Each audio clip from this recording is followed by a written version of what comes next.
You're listening to The Drag. What you're about to hear contains strong language, drug and alcohol abuse, and descriptions of physical violence that are gruesome in nature. Some listeners might find this distressing. If that's you, please take caution as we navigate the story about the life and death of Jennifer Cave. Previously on The Orange Tree. They run into some friends at a bar called Treasure Island. Colton's been downing vodka and taking Xanax since earlier that day. I heard her say he just tried to break the window of this car. And then she said again, what are you doing? That he was urinating on a vehicle. And how did that phone call end? She said she was going to help him look for his phone and that she would call me back. And did you speak to her again after that 105 phone call? No, sir. What happened when you left the bar? They were kind of behind us. I looked at the door and saw them at the door showing their IDs. And when I turned back, they were gone.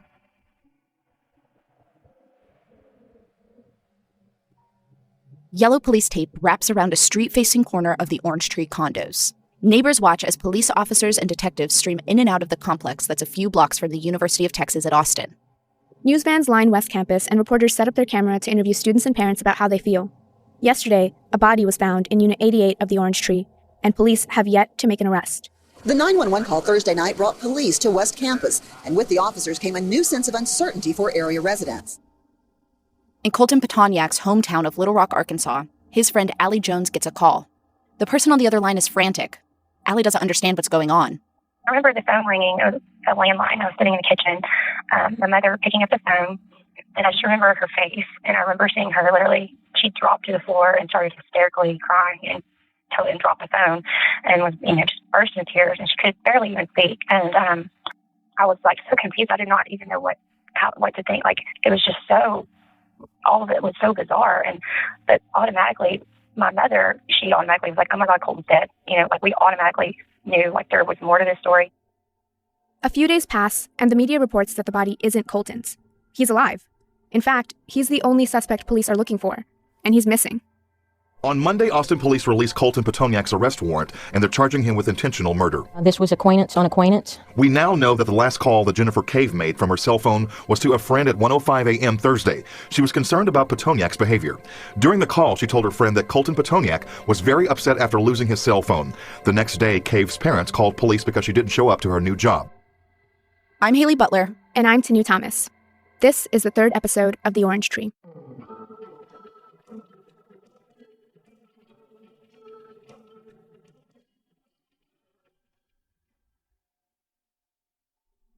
When we first met Colton's parents, Eddie and Bridget, they were beaming. Not because they were particularly excited to meet us, but because Bridget had just received a video of her baby granddaughter swimming, Colton's brother's daughter. Eddie looks like an older version of his son. He speaks in careful, measured sentences and gets teary-eyed when talking about Colton.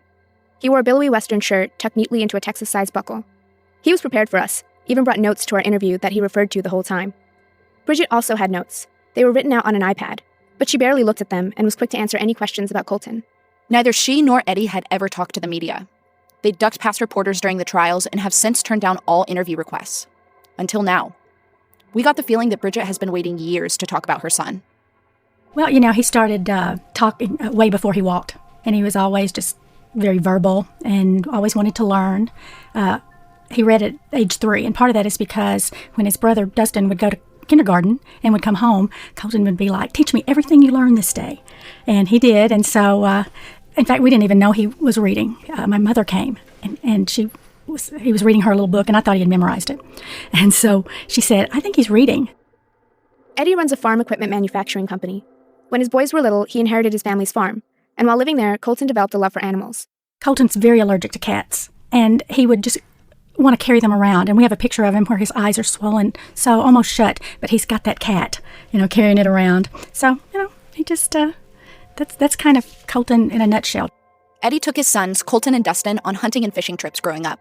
He assumed Colton would enjoy hunting and fishing as much as he loved being around animals on the farm.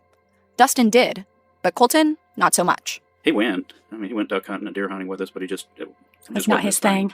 Did he have a problem with hurting animals, or was it just when they would fish? He would never gut the fish. His brother would always do that. He'd say, I'm not doing that. One day I asked Colton, I said, are you an anti-hunter? And he said, no. Are you an anti-guitar player? And I said, that's Colton. He just came back and I said, no. But Colton enjoyed playing guitar, and I enjoyed going hunting with his brother. It just that didn't pull his chain. Colton was always more, well, my friends and I are going to go to the skate park, or we're going to go play our guitars, or things like that. So I don't know. They didn't really hang out too much together. Although Colton and Dustin had different interests growing up, their parents had a way of keeping the family close. I grew up Catholic, and Bridget converted when we got married. And Colton was really always wanted to serve and help and volunteer if the priest was short of servers. I don't know if you're familiar with a Catholic mass, but he'd go volunteer to serve, and it was just Colton. He always wanted to do it. Eddie and Bridget enrolled Colton and Dustin at the all-boys Catholic high school in town. He tried one time to talk us into letting him go to Central. We were like, no, because the boys' school had Father Tribu, who is well known, but he kept a firm hand. And it kept the boys in line because what they did on the weekends, somehow Father Tribu knew about it on Monday morning, and he would announce it over the intercom system as to what everybody did over the weekend. Yeah, it kept them in line. Colton excelled here. His math teacher, Tommy Coy, remembers Colton as one of his brightest students. He seemed very focused on getting into a good school, being a National Merit Scholar, having a great ACT score. His class rank was important. Catholic High, like I said, is known for its academics. I think by its nature, it's very, very competitive, and most of the boys that are there are very driven academically. Of the friends that I remember, Colton was probably the most academic of them. To balance both academic and social success, Colton raced to finish his homework every day before the bell so he could hang out with his friends after school. He was the type of clean-cut friend that your parents trusted. He's the only guy that was allowed to spend the night at my house on the couch in, high school, college, everything. I was always allowed to go places if Colton was there. They thought of him as the responsible one that would always tell the truth. And, he'd always answer my mother's phone calls if I didn't answer my phone. Allie was a cheerleader at Catholic High's all-girls sister school. She remembers that Colton loved to party and drink. But she said she never saw him drive when there was drinking involved, and never saw him do anything more than just drink. Colton was careful about what he put into his body, and in high school he got into fitness and nutrition, and it sometimes took to a comical extreme. I remember actually a funny story. He and one of our other good friends, Louie, they entered like a bodybuilding contest. He and Louie decided to get in a bodybuilding contest when they were in high school. So they worked out and everything, and then they went and they got these spray tans. They looked like orange monsters. We gave them a lot of hell for it. Allie is still close to Eddie and Bridget. We still see Allie all the time. In fact, she calls me her second mom. I've always kind of considered them to be like family. Colton's academic performance made him a strong candidate for several top universities and colleges. But after visiting Austin, he made up his mind. He wanted to go to the University of Texas. Colton receives a scholarship to attend the highly regarded McComb School of Business. Choosing the University of Texas was a surprise to his family, but choosing business isn't. I laugh. I say he was an entrepreneur from the time he could talk. I was going to have a yard sale one day, and I told the boys about it. And Colton asked his grandmothers for paperback books and things. He cleaned his old bike up and sold it. He set up a lemonade stand. And so at the end of the day, he had, cash in his pocket. He was always doing something like that. Colton moves into the largest, loudest dorm on campus. It's filled with freshmen who blast music at all hours. But it didn't matter. Colton was happy to be independent and away from Catholic high school and all its rules. He doesn't have to wear a uniform to class anymore, and the dorms are co-ed. As soon as we got all his stuff in there, he was ready to get rid of us. You know how, college students like, go, mom and dad, go. And we got in the car, and of course I just cried and cried and cried. But he loved it. He adjusted. Once he got to UT, Colton upped his drinking game. He joined a fraternity his sophomore year, Delta Tau Delta, the same fraternity that famous alumni Matthew McConaughey pledged to about 15 years before Colton got there. For a while, he kept his grades up. A few B's, but some A's too. Harder drugs are available around campus, but he's still just drinking. Allie remembers Colton finding Adderall in her room during a visit back home. Colton would, literally took the bottle, walked to the bathroom, dumped it out in the toilet, and was like, "You don't need this crap." He was like, "Prescription or not, drugs are drugs." And he was like, "You've been fine. You've done just fine all these years in school without, having to take drugs. You don't need to start doing it now. I care about you and your friend. You don't need to mess with that crap." And I was so mad at him. Early in our reporting process, we tried to reach out to everyone in this case, including Colton himself. But we didn't have high hopes. Colton had never accepted an interview request before. We were sitting in class one day when we got the notification that Colton had denied our request. A prison communications officer told us that once a prisoner denies an interview request, it's extremely rare that they go back on that. But after a few back and forths, Colton did. He wanted to talk to us. We drove to Abilene, Texas, a small oil city in the middle of West Texas, to talk to him in prison. Prison rules give members of the media 1 hour. One of the first questions we asked was what was going on with him when he was a student at our school. How did he go from being an A student to one who barely attended class? I think at the time, like I said, I was kind of lost. I went up there to go to school and then just got caught up in this endless party. It was just kind of living moment to moment. He told us that everything changed when he'd turned 20. Almost overnight, his no-tolerance stance on drugs took a complete turn. When I was about 20, I met a guy and he dealt cocaine and he's like, try this. And I was, terrified, but I tried it and I was like, oh, this is fun. Oh, I didn't die, Coke led to harder drugs, like meth and heroin. Now all of a sudden I'm staying up for a day or two, and it just turns from that partying too much and waking up late for class to where did Friday go, now all of a sudden it's Sunday night. Xanax is a prescription drug commonly used to treat anxiety problems. It's so powerful that many people abuse it. Across college campuses, Xanax is so popularly used as a party drug that it's taken on the street name bars. One time when Colton's mom was visiting Austin, he told her that his anxiety was bothering him. I took him to the doctor, and I had a fit when I took him to the drugstore and realized that doctor prescribed Xanax. Colton said, no, I'm not going to take it. I'm not going to take it. But we know that was not true. The pills, I tell people all the time, look, I used meth, cocaine, heroin. They're bad. They're not good for you, but do those, don't mess with the pills. It just takes you outside your personality. If you were a student at UT looking for drugs in 2005, you might find yourself at Colton's place. Because that's when he started selling the drugs that he'd been using. I got down there and I just wanted, I was trying to be tough. My friend calls it the drug thug thing, kind of the, suburban gangster kind of. I liked the drug dealing thing because it kind of kept me as like the center of the party, He's a middleman for students who felt more comfortable buying drugs from a fellow student. But being in the middle comes with its own troubles. I started kind of getting involved with some people that, the real criminals. And it wasn't that I was in too deep. I was too friendly, I was too soft-hearted and too friendly to be a drug dealer, because I'd fronted out pretty much everything I had, and pretty much everybody owed me money when I got locked up. One of these new friends was Jason Mack. Jason wasn't a college student. He was a commercial painter. And he'd been in and out of jail. I was this white college kid trying to be tough, and here he just came out of prison, so I see this guy with tattoos. He knows about gangs and drugs and stuff, so I think he's cool. Jason said they met because they both enjoyed taking ecstasy. We spoke to Jason about this at the West Texas prison he's serving time at for an unrelated crime. Colton's like a really down-to-earth kind of dude. Like, money, even if he was the richest guy in the world, if you were his friend when he wasn't the richest guy in the world, you're his friend when he becomes the richest guy in the world, you know what I mean? Colton's apartment turned into a non-stop party. Yeah, it was known to be a spot where people party and hang out and stuff.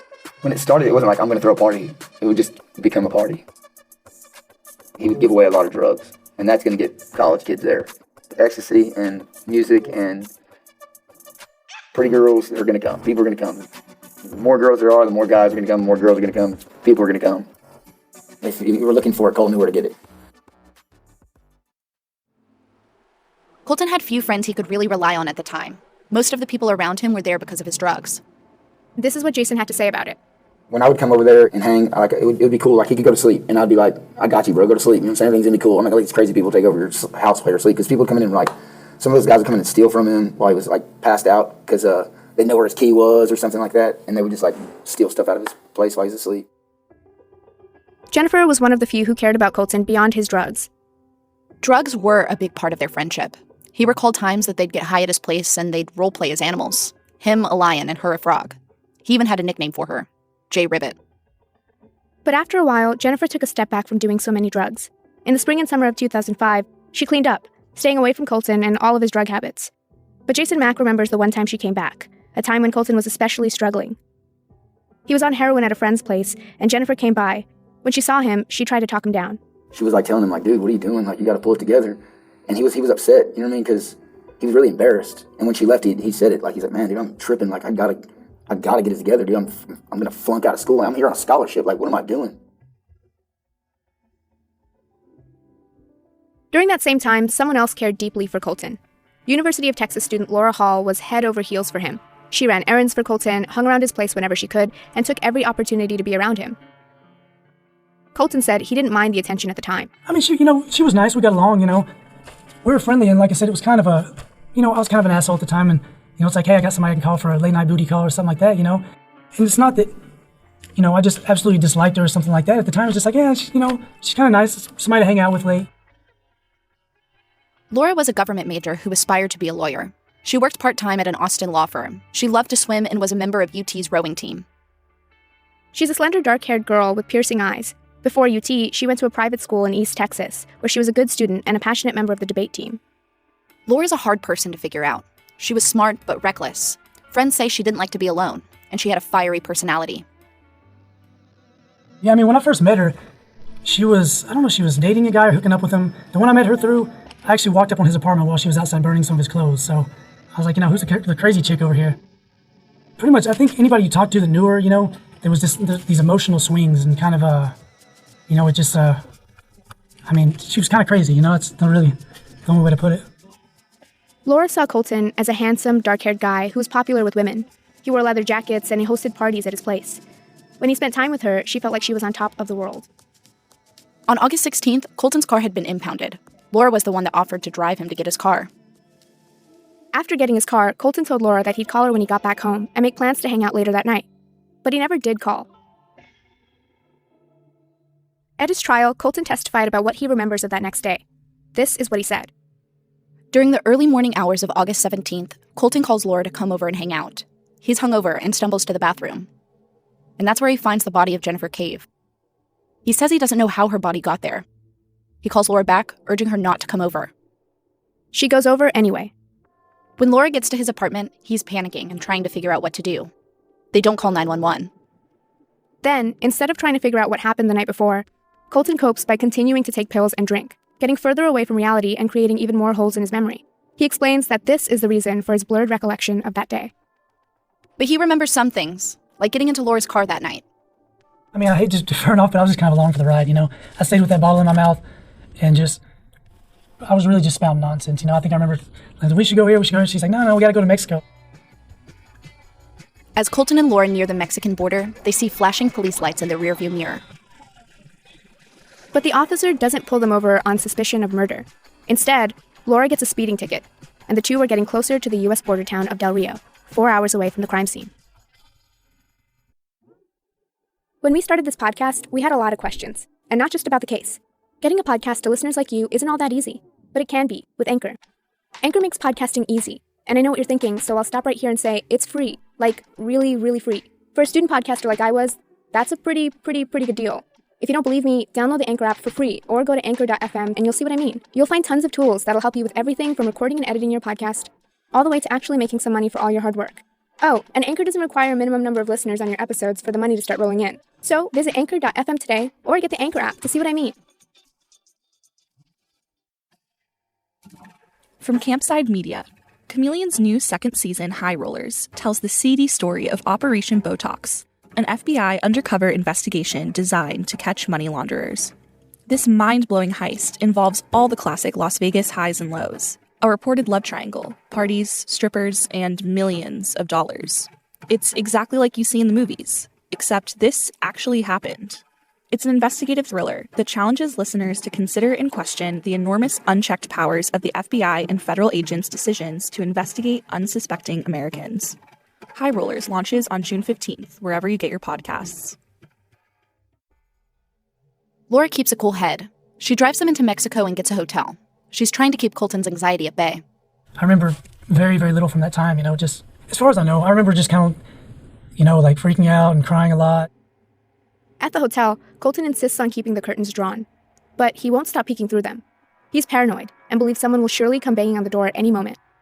As he paces around the room, freaking out, Laura begs him to relax and take a shower. I remember her trying to sober me up and saying, like, we gotta figure this out, and I think at that point I knew, like, there's no figuring this out, This isn't something that's fixable. This isn't something it just happens and you just run off into the sunset with some love story and disappear in Mexico, Austin defense attorney Joe James Sawyer, who will represent Laura years later, says it's no surprise she would go to Mexico with Colton. She was clearly, no one doubted it, obsessed with him. I mean, love is the improper word. Obsession, I think, is the right word. Back in Austin, Detective Mark Gilchrist and his partner David Fugit get assigned to the case.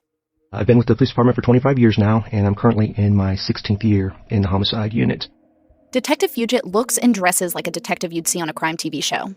He has short cropped hair and wears a uniform that includes a Navy windbreaker and his APD badge. In his free time, he watches court TV. Fugit's passionate about his job and the cases he works on. This one in particular, he says, stands out in his memory. For our interview, Fugit brought a color-coded calendar that detailed exact dates and times from this case. He color-coded and printed it out himself. Colton kept his cell phone on him during the drive, making it relatively easy for police to track his movement. Detectives enlist U.S. Marshals to find Colton. It was at that point we had discovered that he had traveled from the area of Austin to checkpoint Del Rio, so we had reason to believe that he had crossed into Mexico.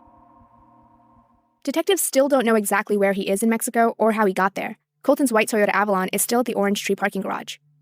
The next day, Laura and Colton drive an hour and a half to another town and to another hotel. The Cadillac rolls into the crowded parking lot of the Casablanca Hotel in Piedras Negras. Casablanca hotel manager Pedro Fernandez testifies later at Colton's trial. And did you have the occasion to come into contact with two young American customers who appeared to be college students? Yes. What was the first time you noticed either one of those individuals? As the female approached the front desk, kind of like pushing through the crowd, it was very crowded, and asking if there was availability for a room. On their second day at the hotel, Colton and Laura are drinking and hanging out like they're on vacation. The two spend time on the hotel lobby computer, looking up flights to a place south of Mexico City. Colton's a big fan of UFC and MMA. He remembers that there's a big fight on TV that night. Fernandez, who's managing the lobby, overhears Laura and Colton's conversation about it. He invites them over to watch it at his place.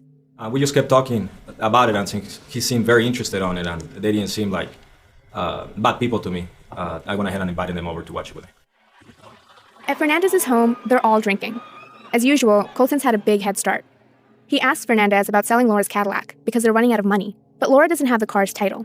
Fernandez tells them to cross back into the United States and get a copy of the title. Colton tells him that they can't do that. Fernandez gets suspicious about what these two American college kids are up to. When the two start talking about legal matters, that concerns Fernandez even more. While you all were at your home, did the defendant, Mr. Pitonyak, ask you some questions about extradition? Yes, he did. What specifically did Mr. Pitonyak ask you? He asked me if there was extradition laws in Mexico or if I knew any other countries that didn't have extradition laws. Fernandez wonders why they can't go back to the United States. He picks up the phone and calls a few friends, one who's a Border Patrol officer. The person that I know, the other person, called me and told me to be careful because there's something happening in Austin. So pretty much that's when I knew the news, what had happened over here. And after I knew that, and I knew that was this person, then I got really worried. He wants them to leave. Colton tries to get up and leave, but when he does, he stumbles and falls. He lands in Fernandez's son's playpen. Laura joins him in the playpen. Colton has a small straw sombrero on the top of his baseball cap and a Mickey Mouse doll in his hand. They're both drunkenly enjoying the moment and smiling. They look like two carefree college students on spring break. Fernandez snaps a picture. Eventually, he sends it to Detective Fugit. It's just unbelievable. I think that the photo speaks for itself. The same picture's worth 1,000 words. I think this one's probably worth 1,000,000. The photo hits Austin newsrooms. Journalists crowd over computer screens to gawk at the two fugitives having fun. Jordan Smith of the Austin Chronicle remembers this moment. They were kind of, the way it was portrayed at least was sort of whooping it up, basically, in Mexico and having a good old time on the lam, sort of natural born killer style, as if it was some sort of romantic thing. Laura's been sending emails from Piedras Negras to her parents back in Texas. Hey, phone is out of the area. I'll email again tomorrow. Everything okay? Laura's father, Lauren, replies the next day. Life is precious and fleeting. Take care of yourself. Laura writes back, am trying my best. Very happy. Finally. I'll let you know what's up later tonight or tomorrow. Delete emails. Don't say you've heard from me to anyone, and don't worry no matter what you might hear. Not sure how best to handle, but I guess just on vacation. Laura sends another email a few hours later. I hear Colt's famous. I left the key to my apartment underneath the plant out front. Rather than tell my friends, I have a lot of expensive stuff in there that you bought me. I suggest you get a trailer or something, empty out my place, sell it, don't care. Before the 31st, actually, or I might do it ASAP. Email me back if you're still my friends. Love you always, Laura. Her dad replies the next morning. What's up on the real? Call me so I can be sure. This doesn't sound like you. It sounds like someone else emailed me. So call me collect or I will need legal advice. Lauren Hall calls the police out of concern for his daughter. He had reason to believe that Laura Hall may have been with Colton. So then we started researching her vehicle as well. She owned a 1994 dark green Cadillac DeVille Concorde. A few days later, police received video of the car Laura's dad described to them. It's surveillance footage showing Laura handing over her passport at a checkpoint she drove through on the way to Mexico. So we obtained the license plate number. We provided it to customs agents and learned that she had actually crossed into the border from Del Rio into Mexico at 2:36 a.m. on the 18th. In the video, Laura calmly talks to the Border Patrol agent before driving through. You can't see Colton, but he's in the passenger seat. Now, police are looking for two people. From Neon Hum Media, Smokescreen's newest season, I Am Rama, tells the story of spiritual teacher Dr. Frederick Lenz III, better known as Rama, through the eyes of his students, some who loved Rama and others who denounce him to this day. Hosted by award-winning journalist Jonathan Hirsch, I Am Rama features personal stories from the people who studied with Rama, as well as interviews with family members of followers who went missing 3 decades ago. Subscribe and listen to Smokescreen, I Am Rama, on Apple Podcasts, Spotify, Stitcher, or wherever you listen to podcasts. While Colton and Laura are in Mexico, Sharon Cave and Jim Sedgwick return to Corpus Christi. They have to prepare for Jennifer's funeral. Jim Sedgwick is still the only one in the family that knows the details of what happened to Jennifer's body. Up to this point, the only thing the public and Jennifer's family know is that Jennifer was murdered. All day Saturday, all day Sunday. I hadn't told so. And so that's pretty hard. not to talk to somebody. Jim is following orders from the lead detective. Mark said, the reason you can't tell anybody, he said, is because if you do, we're going to have people coming out of the woodwork taking credit for this crime. And he said, it's really going to hurt us in finding out who really did this. Right before the funeral, Jim finds out from a friend that news stations are about to reveal details of the crime scene to the public. They're fixing to break the story. Well, that, was an oh shit moment. I'm standing up there telling Sharon and the daughters and everybody else in the family that's there about a mutilation of Jennifer. And whew, that was, for me, that was probably the most emotional part of it. Because none of the girls knew. Nobody knew. Sharon didn't know, so.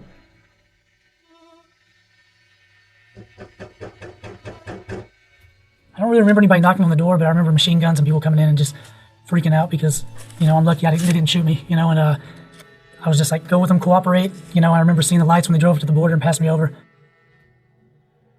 I was so drunk when they got me, but the adrenaline of it kind of snapped too. I do remember getting arrested and going to the jail and everything, so. Colton Pitonyak's arrest was at the hands of U.S. Marshals. Pitonyak is accused of shooting and partially dismembering 21-year-old Jennifer Cave, whose body was discovered in his West Campus apartment late Thursday night. Police say Pitonyak was seen buying a hacksaw, cleaners, and odor eliminator from a neighborhood hardware store before he left for Mexico. Colton and Laura are escorted across the border by Mexican authorities. U.S. Marshals are waiting for them on the American side.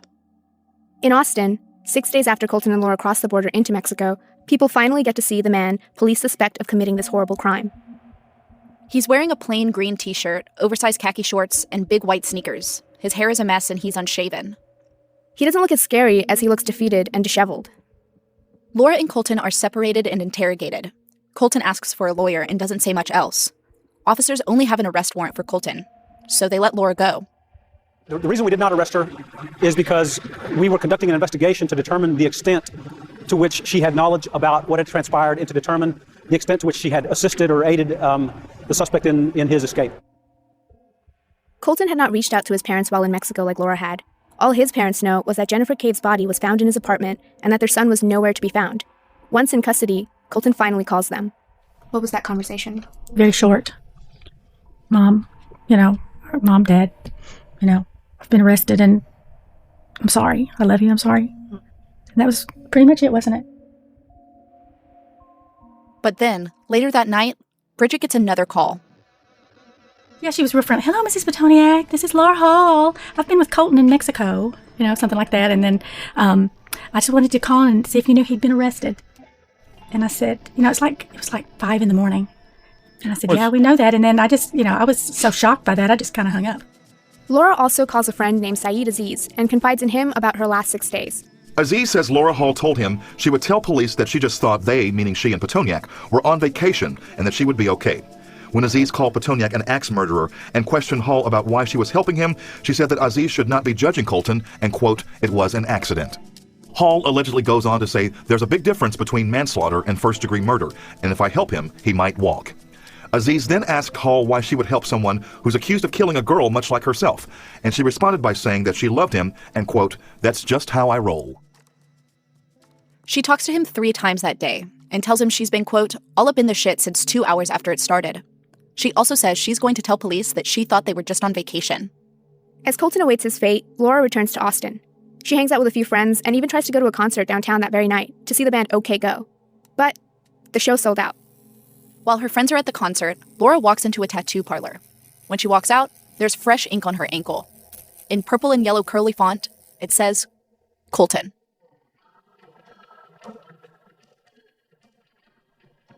Next on The Orange Tree. A room full of people inch to the edge of their seat to hear how Colton's defense will prove his innocence. I can't remember exactly what I told her, but I showed her Jennifer's body. Took her down to the bathroom and showed her Jennifer's body? Yes, sir. What did she say? She just said, what are we going to do? The Orange Tree is a production of The Drag, an audio production house that's a part of the University of Texas at Austin School of Journalism and the Moody College of Communication. It's reported, produced, and hosted by me, Haley Butler. And me, Tanu Thomas. Our executive producer is Robert Quigley. The studio sound engineer was David Alvarez. This podcast was created in partnership with KUT, Austin's NPR station. Special thank you to KUT's Debbie Hyatt, Matt Largy, and Todd Callahan for their guidance, studio space, and technical support. The podcast was fact-checked by Lisa Rowe. Polavi Katamasu helped with story structure and editing. News audio tape and trial footage in several episodes were generously provided by KXAN, Austin's NBC station, and KView, Austin's ABC station.